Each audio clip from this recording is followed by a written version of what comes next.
Well, good morning everybody, and it's 9:06 this morning on the 10th, I think, of June, and I'm here on Durham Station, the new invigorated Durham Station, which is looking marvellous.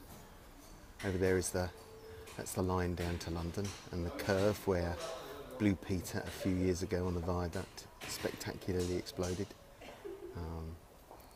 And took some years to repair, if it's even been repaired, I'm not quite sure. And then round there you can see the beautiful glass they've put in so that you can see the cathedral. And it's a beautiful view, and as you come through on the train you can see the cathedral both on the viaduct and on the other side as you come through. Voted the most loved building in England, which I think is a rather lovely thing. And there's not been much in the way of trains for a little while, which is unusual because it's a very busy station.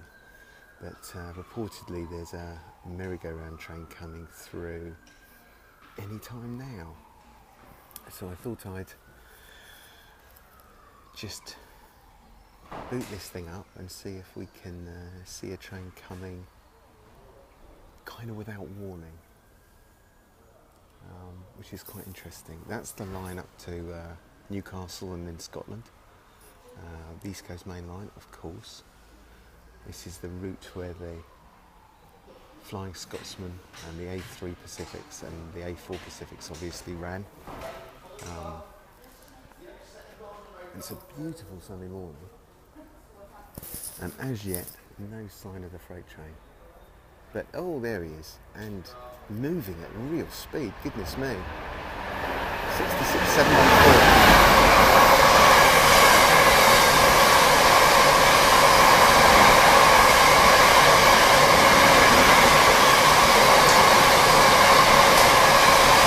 The wind that he's created, that was really motoring. I didn't know they would go that fast, to be quite honest with you. And it created such a windstorm. It's still going on now. It's created a great load of wind as it's gone through. It'll be interesting to see if that dies down. It doesn't look as though there's any other wind. Oh, it's just the power of the train. Yeah, the wind's dying down now. Wind's only just dying down now. So it caused an absolute windstorm as it came through. Ha, too much talk about wind. Okay, well look, you can see the tail light disappearing up there as he goes around the corner off towards Newcastle, I think. Moving at speed. Well, that was very cool, I have to say. Excellent. All right, okay, until next time. Bye.